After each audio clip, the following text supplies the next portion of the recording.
Pastor గారు ఎప్పుడు చెప్తుంటారు, ఒకవేళ నా తప్పు ఉన్నా లేకపోయినా ఏ వ్యక్తి అయినా అన్నా మీ వల్ల నేను బాధపడ్డాను అని చెప్తే నేను మీ కాళ్లకు నొక్కడానికి కూడా నేను వెనకాడను అని పదే పదే ఈ మాట చెప్తూ ఉంటారు. దేవుని బిడ్డ, ఈ దీనత్వం ఎక్కడి నుండి వచ్చింది? కృతజ్ఞత మనస్సులో నుండి పుట్టింది ఈ దీనత్వం. అవును దేవుని బిడ్డలారా, గర్వం అహంకారం మనకు ఉండకూడదు. దీనత్వం మనం నేర్చుకోవాలి. ఒకటి, మనకు మేలు చేసిన వారికి కృతజ్ఞత కలిగి బ్రతకాలి. ఎప్పటికీ ప్రభువుకు గిన్నెడు చన్నీళ్ళు ఇస్తేనంట దాన్ని మర్చిపోడంట. చల్లనీళ్ళు, వేడి నీళ్ళు కూడా కాదు.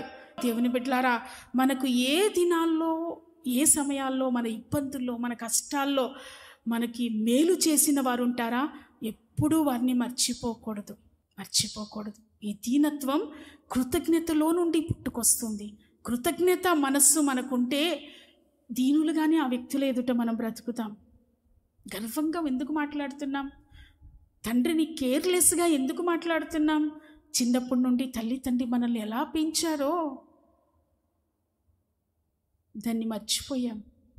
అందుకనే కేర్లెస్గా, ఏ డాడీ ఏం డాడీ, ఎప్పుడు 10,000 అడిగితే ఎక్కడి నుంచి తీసుకురావాలి డాడీ, ఎక్కడి నుంచి తెస్తాను, మీకైనా ఎందుకు అంత డబ్బు ఖర్చు అవుద్ది? ఎవరంటారు ఆ మాట? కనీ పెంచి పెద్ద చేసిన తండ్రి ఎడల కృతజ్ఞత లేని వ్యక్తులు అనే మాట అది. యో నానా, ఈరోజు నేను ఈ స్థితిలో ఉన్నానంటే చిన్నప్పటి నుండి నన్ను కనీ పెంచావు కదా నానా, పెద్ద చేసావు. 10,000 ఏంటి నానా, 15,000 కూడా నేను ఇస్తాను. ఒకవేళ ఇబ్బంది అయినా పర్వాలేదు నానా, నేను ఇస్తాను నానా, నేను పంపిస్తాను, కొద్ది రోజులు ఆగండి నానా, 15,000 సమకూరాలంటే కష్టమే నానా అనాలి. అదే దీనత్వం. దీనులను దేవుడు ఉన్నతంగా ఆశీర్వదిస్తాడు. Praise the lord.